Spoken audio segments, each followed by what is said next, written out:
Model भी इस्तेमाल कर रहे हैं, प्रोवाइडर भी करते हैं, भी करते हैं, एल्कोमेल भी करते हैं, अंतिम भी करते हैं, ब्रेन भी करते हैं। लेकिन इन सबको मिलाकर जो डिपेंडेंट किलोड होता है, इस किलोड को कंडीशन वाले किलोड को हिट किलोड कहते हैं, जो कि डिपेंडेंट किलोड होता है। तो हमें ये बात ध्यान में रखनी है कि कंडीशनर के जितने भी सेंटेंसेस हैं उनका जो फिक्स किलोड होता है वो हमेशा देखो सिंपल टेंसेस जो है ये वो टेंसेस जिनमें फ्यूचर में इस्तेमाल होता, फ्यूचर इस्तेमाल नहीं होता, फिक्स किलोड जो भी है उनमें आप फ्यूचर टेंस पर इस्तेमाल करना। ये बात आपको ध्यान में रखेंगे, नहीं तो एरर हो जाए। जबकि जो सेकंड किलोड होगा वो आप कंडीशन के मुताबिक चेक करेंगे, जैसा कंडीशन में टाइप होगा वैसा आपका इंडिपेंडेंट किलोड आप रखेंगे। अगर फर्स्ट से फोर्थ के हिसाब से देखेंगे करंट वो पढ़ रहे हैं तो बेटा जीरो कंडीशन में आपको क्या करता है कि एक किलोड जो होता है, ठीक है, एक किलोड होता है, एक किलोड क्या कैरी करता है जीरो कंडीशन। देखो हम present simple tense present simple, ये बात कल पढ़ बस नहीं पढ़ा था, नहीं कल पढ़ेंगे, थोड़ा बता के कराते का ये एक किलोड के अंदर प्रेजेंट सिंपल इस्तेमाल करते हैं। जो हमारा दूसरा किलोड होता है जिसको हम इंडिपेंडेंट किलोड कहते हैं,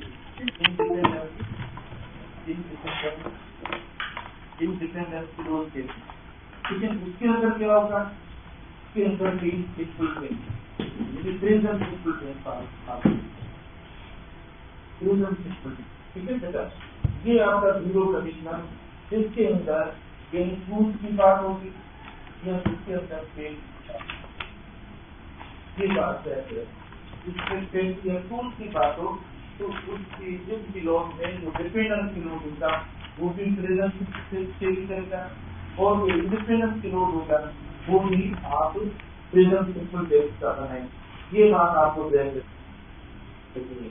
उसके बाद हमने सेकंड जो पढ़ा था टाइप, कंडीशनल टाइप 1 पढ़ा था, इसके बारे में मैंने आपको बताया था कंडीशनल टाइप 1। तो कंडीशनल टाइप 1 जो होता है जिसके एक किलोड के अंदर हम 4 प्रेजेंट के टेंस इस्तेमाल कर सकते हैं, ठीक है। कंडीशनल टाइप 1 में कल मैंने आपको बताया था नहीं, यही जो किलोड है जो डिपेंडेंट किलोड है, ठीक है। हाँ देखो एक किलोड होता है, दूसरा इंडिपेंडेंट किलोड भी इसको बोला जाता है, मेन किलोड भी इसको बोल सकते हैं आप, प्रिंसिपल किलोड भी आप बोल सकते हो। इंडिपेंडेंट किलोड को इन किलोड के नाम से आप बोल सकते हैं। अच्छा, कंडीशनल टाइप 1 जो होता है इसकी स्ट्रक्चर के अंदर कौन से टेंस इस्तेमाल करते हैं, यानी टाइप 1 बना प्रेजेंट, इसके अंदर भी प्रेजेंट और इसके अंदर भी वर्ब की फर्स्ट फॉर्म इस्तेमाल करेंगे, क्योंकि प्रेजेंट के 4 टेंसेस हैं ना, वो वर्ब की कौन सी फॉर्म चेंज करते हैं, फर्स्ट फॉर्म चेंज करते हैं।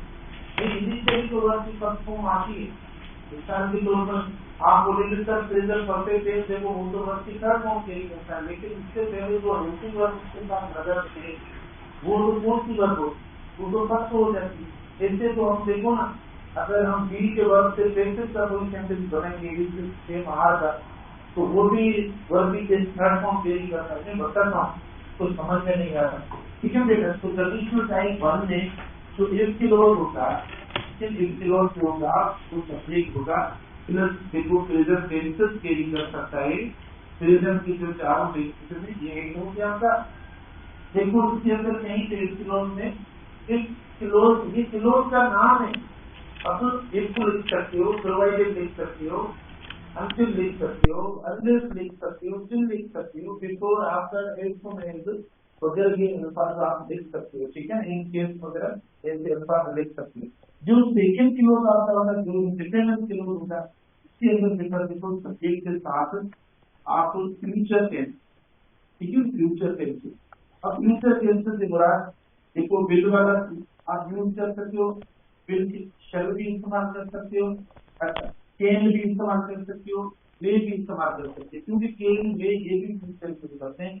वर्ब की इनके साथ फर्स्ट फॉर्म हो सकती है, अगर परफेक्ट टेंस हो गया तो वर्ब की थर्ड फॉर्म, विल है शैल है आएगा तो वर्ब की कौन सी फॉर्म होगी, वर्ब की थर्ड फॉर्म इस्तेमाल करेंगे, तो ये होगा। अब हम आते हैं देखो यहाँ पर ऑप्शन बनाते हैं, फिर हम कंडीशनल टाइप 2 पे चलते हैं। तो बेटा इनमें कौन सी एरर होगी, एरर ये होगी कि जो रिक्वायर्ड टेंस हैं आपको वही इस्तेमाल करने, इतना नहीं है। पता है क्या होगा, एरर कौन सी देगी, एमसीक्यू स्टेटमेंट बनता है। एमसीक्यू मतलब पहली जो एरर होगी वो ये होगी कि यहाँ पर आपको फ्यूचर दे दी, मतलब विल देगा इधर गलत, शल देगा इधर गलत, वुड देगा इधर गलत, केम देगा इधर गलत। ये मतलब ये बात है, ये जो हमारे कंडीशनल है जिस लेवल पे पढ़ रहे वहां पर बस इस्तेमाल कीजिए। इधर क्या कर देगा, इधर मतलब अगर टाइप 1 कंडीशनल है तो वुड दे देगा, देखो वुड लिखा हुआ है कहीं पे, वुड दे देगा, वुड लिखा हुआ है, माइट दे देगा, माइट लिखा हुआ है, मतलब ऐसे चेंज कर दे। जो स्ट्रक्चर बनी है उसके अपोजिट अगर कोई ऑप्शन आ जाता है तो वो एरर है, और कुछ भी नहीं। आप देखो जो लिखा हुआ है उसके अपोजिट आ जाता है तो वो एरर है। अब देखो एक ऑप्शन बनाते हैं, जैसे देखो इफ यू आर, अच्छा इफ यू आर, ठीक है, इफ यू आर एप्रिशिएटेड, देखो if you are appreciated you will get released, ठीक है बेटा। ये ऑप्शन हुआ सब्जेक्ट सब्जेक्ट, हम कोशिश करें सिर्फ सब्जेक्ट। सेकंड ऑप्शन है if you are appreciate, if you are appreciate you will get released। आप ये इधर उधर लगा सकते हो, मतलब you will get release if you are, इस तरीके से लिख सकते हो, मैं करते आपको बोल रहा हूँ, ठीक है। सी ऑप्शन देखना, if you will be appreciated, if you will be appreciated you will get release. C option हुआ। डी ऑप्शन देखें,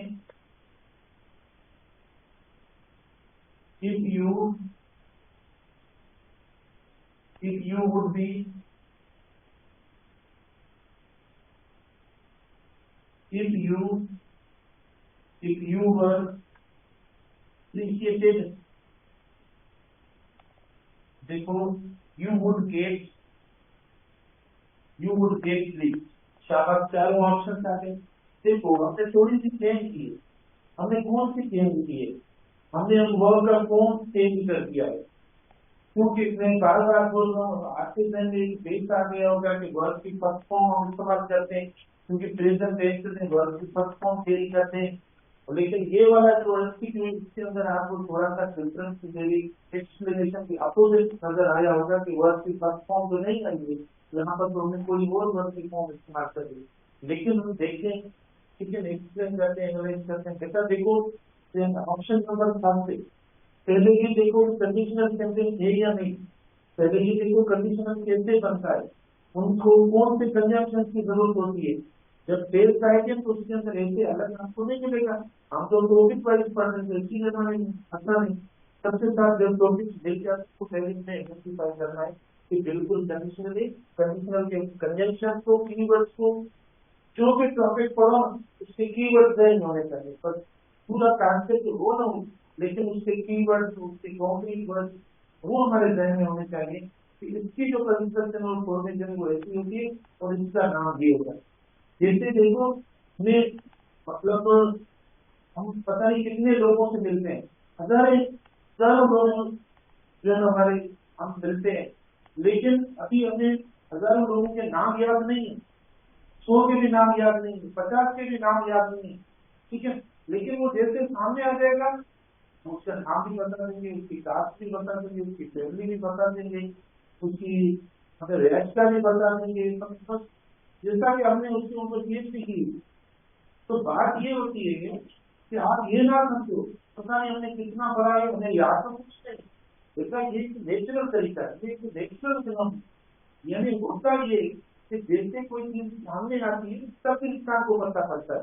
ऐसा नहीं होता कि हम डिस्करेज होते हैं कि हमने इतना पढ़ा है हमारे जहन में कुछ नहीं, कुछ पता नहीं है, याद हमें जो सब चीज आती है जब दिमाग उसको रीड करता है, जब दिमाग उसको कंसीव करता है तब वो सारा जितना क्लिक होकर पूरा फोल्डर खुल जाता है। जैसे कंप्यूटर के अंदर आप क्लिक करते हैं फोल्डर में जो चीज बनी हुई है उसका पूरा फोल्डर खुल जाता है। तो ये एक नेचुरल तरीका होता है। तो ये नहीं कि हमें याद करना, जैसे कोई एक सेंटेंस सामने आ जाए आपके तो बिल्कुल वो चीज भी उसका आ जाएगी यार, ये तो ये इस तरीके से होता है। तो कौन कहता है ये ऑप्शन सही है, कहता ए सही है गलत है। देखो if you are appreciated you will get please, ठीक है। अब आप देखो ये प्लस वर्ग की थर्ड फॉर्म तो नहीं लगी हुई है, तो कंडीशनल टाइप वन में वर्ग की थर्ड फॉर्म तो इस्तेमाल ही नहीं करते, लेकिन यहाँ पर देखो ये लिखा हुआ है if you are appreciated you will get please, तो ये एरर नहीं है। क्यों एरर नहीं है? हाँ, तो ये ए ऑप्शन सही है बेटा, तो ए ऑप्शन सही है क्योंकि ये देखो बी का वर्ग, बी का वर्ग माना वर्ग की फर्स्ट फॉर्म, मतलब ये बेस फॉर्म हो गया, जैसा कि बेस फॉर्म तो हो जाता उससे एक वर्ग का फॉर्म है जो कि फर्स्ट फॉर्म है। तो आपको भी पता होगा कि जो बी का वर्ग है वो या तो वर्ग की थर्ड फॉर्म कैरी करता है या तो वो हेल्पिंग वर्ग के तौर पर प्रोग्रेसिव टेंस बनाता है। लेकिन कभी भी बी के वर्ग के साथ, जैसे ये जो बी के वर्ग है इनके साथ अगर आपने बेस फॉर्म खाली इस्तेमाल किया, ओनली वर्ग की फर्स्ट फॉर्म, अगर ये इस्तेमाल किया तो गलत है। अगर बी के वर्ग के साथ आपने ये इस्तेमाल किया तो भी गलत। ये दोनों वर्ग बी के फॉर्म के साथ कभी इस्तेमाल नहीं, आप इस्तेमाल करके दिखाओ और इंटीग्रल की फीस जो है वो आपको जीसी से पहले वापस घर यहाँ से उमरपुर की रिटर्न देगा। मेरे ध्यान देने का अच्छा नहीं, हम आपसे सोचे मिठाई के लिए होगा। अच्छा, मिठाई आप वहां से लेकर आएंगे हमारे लिए, शायद आपके एनुअल एग्जाम सक्सेसफुल होंगे, वो भी एक बहुत बड़ी स्टेज आ रही है, आपने 2 साल पक्की इंटर किया है तो आपकी कॉलेज का बहुत बड़ा स्टेज कंप्लीट होने जा रहा है, इंटर के एग्जाम बोर्ड के हो रहे हैं, तो माशाल्लाह ये हो जाएगी स्टेज आसानी से। उसके लिए आप मायूस है ना, कल से मैंने देखा है पढ़ने वाले को कौन सी मायूस है आपको मायूस खबर है। तो देखो ये हो गया सर, इसमें आपको मसला नहीं, आगे देखें फ्यूचर आ गया। गेट जो गेट भी वर्ग एक भी वर्ग के तौर पर स्थित होता है, गेट जो गेट भी वर्ग की, तो गेट भी बी के वर्ग की तरह होता है। जैसे आप देखो देखो आई गोट का है मतलब आई या आई गोट टायर्ड एक ही बात, तो देखो आई गोट टायर्ड या आई गोट तो एक ही बात, तो हमने इसके साथ ये इस्तेमाल कर लिया, तो इसमें कोई एरर नहीं, कोई नहीं। मैंने अभी बताया कि बी के वर्ग के साथ वर्ग के साथ फॉर्म नहीं लगेंगे। देखो हमने लिखा है यू आर ए, मैं ये सोच रहा था ये सही है कि बी का फॉर्म बेटर नहीं होगा, गलत है, ठीक है, इधर ही गलत है। फिर सी में देखो मैंने कहा जो इफ की लोग होता है, जो डिपेंडेंट की लोग हैं वो बिल्कुल बता के नहीं करता, उसके अंदर इम्यूनिटी नहीं है इसलिए कि वो फ्यूचर टेंस को ले, ठीक। तो ये सी ऑप्शन आपका देखो गलत हो जाएगी। डी ऑप्शन में क्या है, डी सही है, बी का वर्ग आ गया। बताओ सी में क्या है, इधर देखो बी पे पास है तो पास, और इधर देखो ये तो सही है, हाँ ये सही है, यू आर एप्रिशिएटेड, अच्छा यू वुड गेट प्लीज, हाँ मैंने इधर एरर की, ये सही है। कंडीशनल टाइप वो कहा के 1 मिनट इधर हमें लिखना नहीं था क्योंकि अभी हमने स्टार्ट नहीं किया, आपको पढ़ाया है सही है बेटा सही है, लेकिन मैं अब इसको थोड़ा गलत है, ये सही है क्योंकि दोनों बेच हो रहे हैं। नहीं सर लिखना चाहिए था क्या, फिर लिखना चाहिए था, अब ये भी गलत है, इसको वैसे ये सही होगी ये आता, ठीक है ना, तो ये बात करिए सही।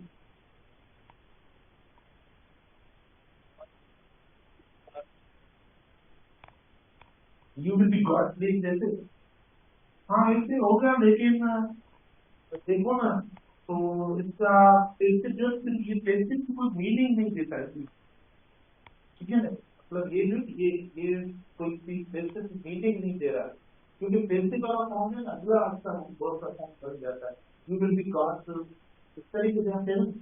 हाँ ये हो सकता है इस तरह से, लेकिन जो मीनिंग प्रॉपर अप्रोप्रिएट जैसे कॉन्टेक्स्ट इसका बने नहीं बनेगा, तो हो सकता है इस तरह तो सही है, लेकिन गलत नहीं, कहीं और भी हम इस्तेमाल कर सकते हैं, ठीक है। लेकिन पैसिव बनता नहीं है इसका, ये हो जाएगा पैसिव वाला फॉर्म, लेकिन इसका पैसिव करती हूँ तो इसका पैसिव ऐसे नहीं है। तो ये इसका वर्ड की फर्स्ट फॉर्म में रखें। तो इसके बाद दूसरा सेंटेंस इसका देखो,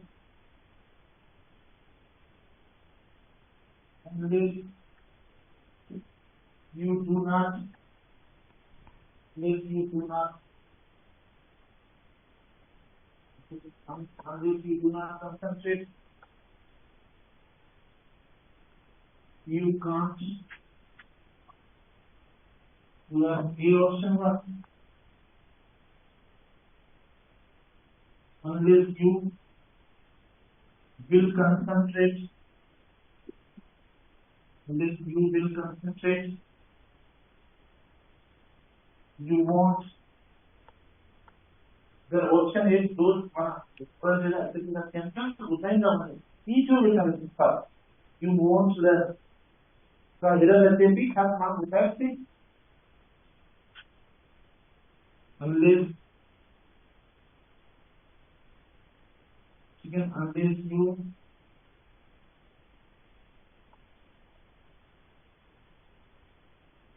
unless you hardly concentrate,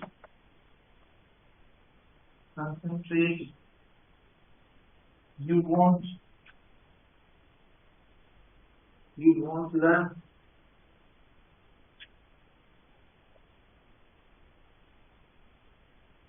Unless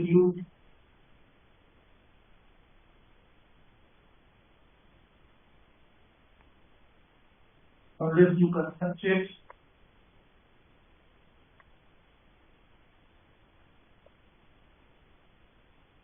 देखो शाबाश शहर में बेटा जल्दी करो, इसमें और भी पढ़ रहे हैं, इसमें देखो तो देखो ये आपका 1 किलो हो गया और इसका अंदर लिखा हुआ है जिधर भी कंजम्पशन लगता है वो सबऑर्डिनेटिंग देखो किलो होता है, सबऑर्डिनेट किलो होता है, सबऑर्डिनेटिंग कंजम्पशन की वजह से डिपेंडेंट होता है।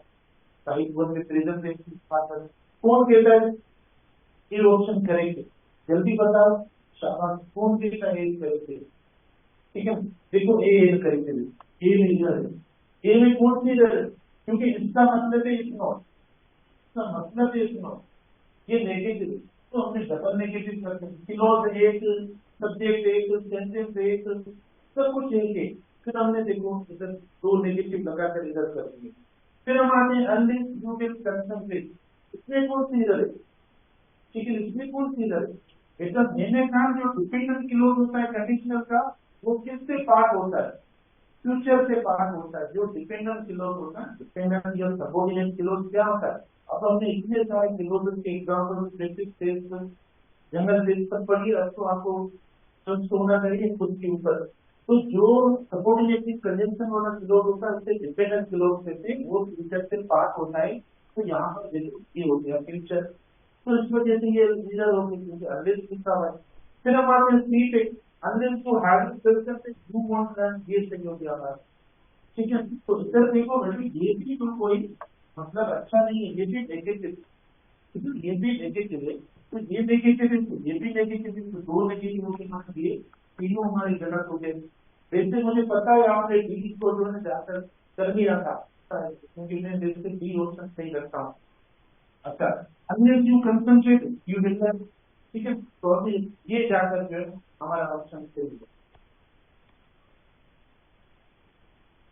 डी ऑप्शन हमारा सही हुआ नहीं हुआ, देखो डी ऑप्शन भी गलत है।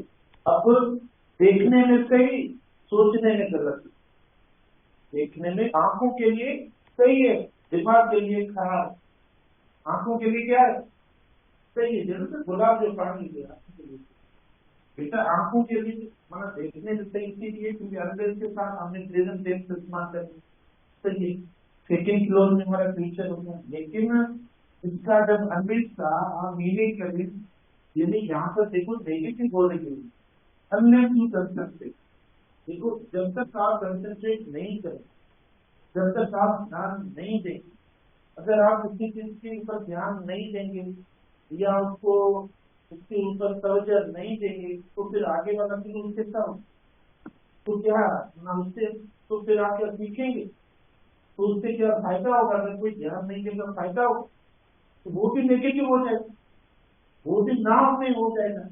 तो अंधेर के साथ जरूर ये वाला क्लोज होगा ना, ये वाला, ये मतलब नेगेटिव में हो जाएगा।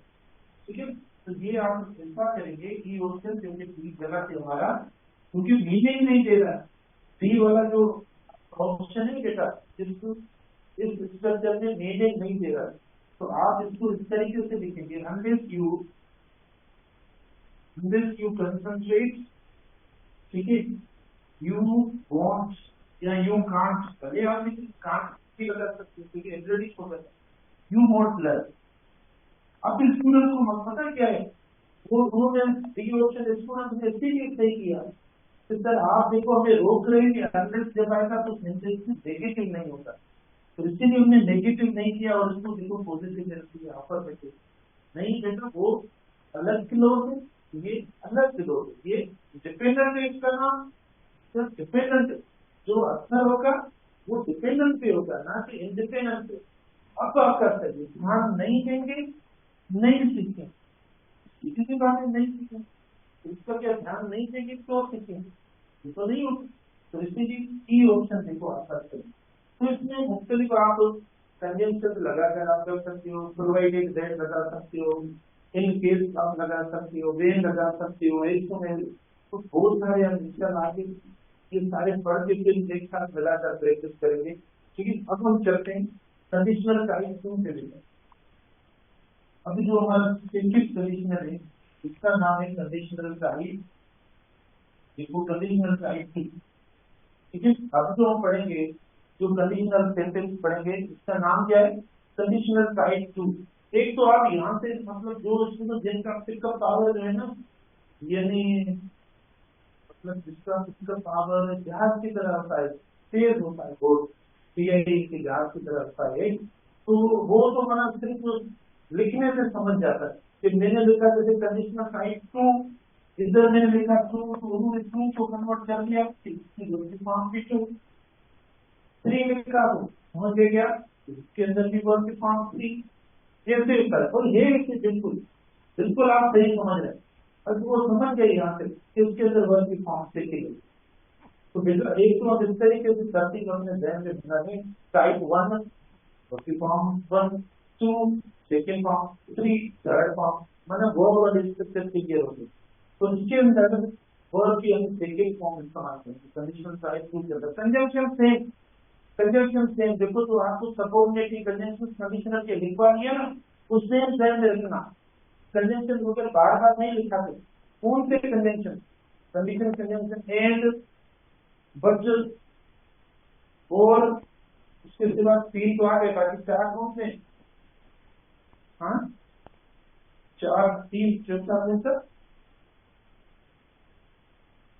अरे यार ये कोऑर्डिनेटिव कोऑर्डिनेटिव कंडीशनल कौन से थे, कंडीशनल कौन से थे, अनलेस एक तो अगर इसे ही होता है पॉइंट है, यही तो मैं कहता हूँ जब गलती करूँ तो आप मुझे बताएं। ठीक है, तो कोऑर्डिनेटिव, हाँ कोऑर्डिनेटिव वहां पे कोई वर्ड्स आ जाए उनको ज्वाइन करने के लिए इस्तेमाल कर सकते हैं, तो वो कोई बुरा नहीं है, अभिष्ट नहीं है।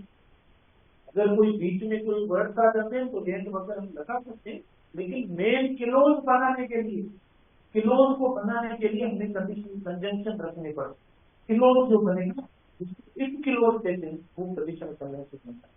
तो बेटा जब भी हम नाम लिखते हैं पहले डिस्कस सेव करते हैं, एक लगाएंगे फिर एक इस्तेमाल करेंगे, फिर क्या इस्तेमाल करें।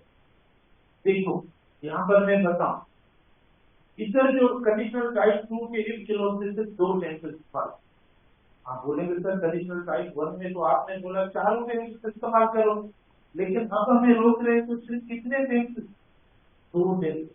पता है क्यों, क्योंकि इसी पार्ट का जो तीसरा टेंस है वो आ रहा है किसमें, कंडीशनल टाइप थ्री में आ रहा है, तो इसलिए यहाँ पर हमें रोकना है।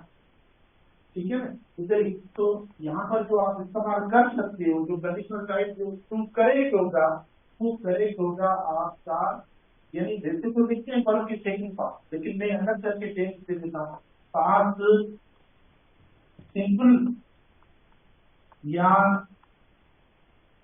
प्रोग्रेसिव, प्रोग्रेसिव मतलब कंटिन्यूस, बेटा ये दोनों टेस्ट लगा कंडीशनल टाइम टू के लिए 1 किलो आपका कंप्लीट हुआ। देखो सेकंड किलो का सब्जेक्ट प्लस क्या लगाएगा, बिल लगाए शरीर। हाँ देखो अब वर्क के सेकंड फॉर्म हो गई इधर, हाँ इधर भी सेकंड आएगी बेटा, इधर भी सेकंड, ये वर्क की सेकंड फॉर्म आएगी इसके अंदर, ठीक है। तो अब आप क्या लगाएंगे, अब आप वुड इस्तेमाल करें, यानी आप वुड इस्तेमाल करें, फाइट इस्तेमाल करें। अब जाहिर है वर्क की जो है ये हमारी हेल्पिंग वर्क की फॉर्म भी चेंज होगी, तो वर्क की कौन सी फॉर्म के साथ इस्तेमाल करें, सेकंड इस्तेमाल करें, थर्ड, यानी वुड के साथ, वुड फाइट के साथ वर्क की कौन सी फॉर्म इस्तेमाल करें।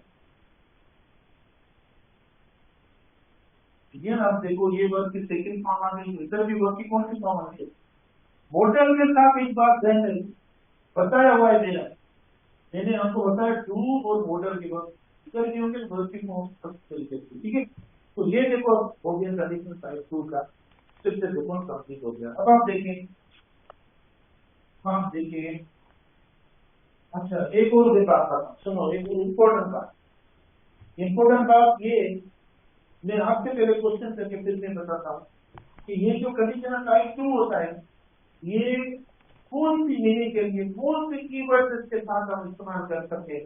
अगर मीनिंग के लिहाज से हमें इनके साथ वर्ड इस्तेमाल करने हो, टाइम वाले वर्ड अगर इस्तेमाल करने हो कंडीशनल टाइप 2 के साथ, तो टाइम वाले वर्ड कौन से लगाए, ये स्टेट लगाए, लास्ट ईयर लगाए, प्रीवियस लगाए, लास्ट ईयर लगाए, या हम इनके साथ टुडे, प्रेजेंट या नाउ कोई ऐसा लगा सकते हैं कि कंडीशनल टाइप 2 जो होता है, जैसे वन कंडीशनल टाइप 1 जो है ना वो यानी फ्यूचर प्रेजेंट की मीनिंग थी, तो कंडीशनल टाइप 2 जो होता है एकदम मीनिंग के लिए किसके लिए इस्तेमाल होता नहीं, कंडीशनल टाइप 2 की जो मीनिंग होगी वो भी प्रेजेंट वाली होगी या फ्यूचर वाली होगी, पास्ट के लिए कभी इस्तेमाल नहीं होगा, पास्ट के लिए कभी इस्तेमाल नहीं होगा कंडीशनल टाइप 2, ठीक है ना।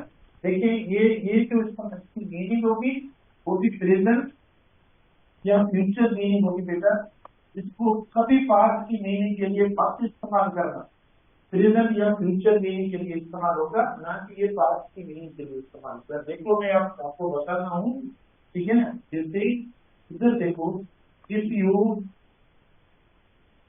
Okay, if you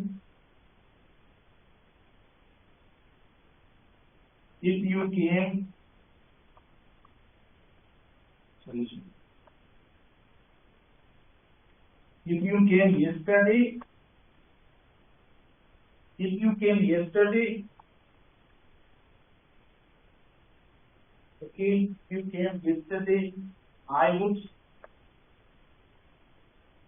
receive it, देखो बेटा ये if you came yesterday पहले मीनिंग को समझो, शाबाश, if you came yesterday I would receive, सुनो ए ऑप्शन हुआ, बी ऑप्शन हुआ, सी ऑप्शन हुआ, ठीक है ना, डी ऑप्शन हुआ, नो एरर का ऑप्शन हो गया, बताओ इसमें एरर कौन सी है, सी गलत, सी गलत, बिल्कुल सही बात है। आर्गुमेंट के बुनियाद पर जो हमने प्रीवियस कॉन्सेप्ट्स पढ़े हैं उसके बुनियाद पर तो वर्ब के सेकंड फॉर्म के साथ हम जो वो पास्ट का टाइम लगाते हैं, लेकिन सिर्फ कंडीशनल के अंदर ऐसा नहीं होगा। अगर ये सेंटेंस अलग होता, सुनो, अगर ये सेंटेंस अलग होता, अलग हम इसको इंडिपेंडेंट क्लोज बनाते, यू केम यस्टरडे, बिल्कुल आपका सही है, इसमें कोई भी बात गलत नहीं है, 100% सही है। जब आप इसको इंडिपेंडेंट क्लोज अलग करके बनाएंगे तो ये दुरुस्त है, ठीक है। लेकिन कंडीशनल के अंदर कंडीशनल टाइप 2 जो होता है वो हमेशा मीनिंग प्रेजेंट और फ्यूचर की देता है, पास्ट की मीनिंग नहीं देता। तो हम जब यस्टरडे लगाते हैं तो मीनिंग कौन सी हो जाएगी, अब हम यस्टरडे लगाते हैं तो आपको पास्ट की मीनिंग मिलेगी या प्रेजेंट फ्यूचर की मिलेगी, पास्ट की मीनिंग मिलेगी, कोई पास्ट की मीनिंग देता नहीं है ऊपर देखिए। तो कोई भी ऐसा कीवर्ड कंडीशनल टाइप 2 में न लगाओ जो पास्ट की मीनिंग दे, स्ट्रक्चर पास्ट की होगी, वर्ब पास्ट का होगा। अच्छा इनस्टेड आप लिख सकते हो, इधर आप लिख सकते हो इफ यू केम टुमारो, बिल्कुल लिख सकते हो बेटा, बोलेंगे तो आपको किताब दिखाएंगे, if you came tomorrow, if you came now, if you came today, बोलेंगे सर 1 और 2 में फर्क क्या है, इसमें 1 और 2 में फर्क ये है कि 1 जो इस्तेमाल होता है इससे चांसेस ज्यादा होते हैं, माने श्योरिटी होती है, ये जो होता है थोड़ा लेस मतलब श्योर वगैरह डाउटफुल अनसर्टेनिटी इसमें ज्यादा होती है जो कंडीशनल टाइप में होता है। तो if you came tomorrow you can I would you can I would receive देखो ये बेटा ये सही है ये सही है इसके अंदर ये एरर ठीक है इसके अंदर देखो ये टाइम वाली एरर देखो एक और देता हूँ पहले मीनिंग पे आज जो हम पढ़ रहे हैं आज मैं बता रहा हूँ मीनिंग के हिसाब से आपको क्लियर करवा रहा हूँ क्योंकि हमारे जहन में मुझे पता है कि यार ये हो नहीं सकता कि वर्ग के सेकंड फॉर्म के साथ टुमारो लगा रहे हैं या नाउ लगा रहे हैं, ये तो पॉसिबिलिटी ये बहुत गलत है। ये सिर्फ होता है कहाँ पर होता है कंडीशनल होता है और वो भी कौन से कंडीशनल टाइप 2 में। हाँ पास्ट के लिए यस्टरडे आप लगाएंगे कंडीशनल टाइप 3 में, सिर्फ कंडीशनल टाइप 3 जो है उसमें यस्टरडे बदल पास्ट का आप लगा सकते हैं। तो टाइप 2 में स्ट्रक्चर पास्ट की मीनिंग प्रेजेंट या फ्यूचर स्ट्रक्चर बिल्कुल पास्ट की होगी लेकिन कीवर्ड जो है एडिबल ऑफ टाइम पास्ट वाला वो मत लगाना दूसरा मुझे तो दे यूज ठीक है। इधर देखो एक वो देखो इफ यू हेड बेटा इधर देखो if you head books fine कर देखो if you head books now देखो एड के साथ क्या लगा है नाउ रख लिया देखो नहीं तो एक तो पास देखो यू देखो यू कुड स्टडी बेटा देखो ये सही यू कुड स्टडी नाउ अपने ठीक है। तो देखो ये वाला करे तो पास होता है लेकिन जो टाइम देता है हमें वो टाइम जो शो करेगा वो प्रेजेंट या फ्यूचर। कल इंशाल्लाह आप आगे इसके पढ़ेंगे बताएंगे।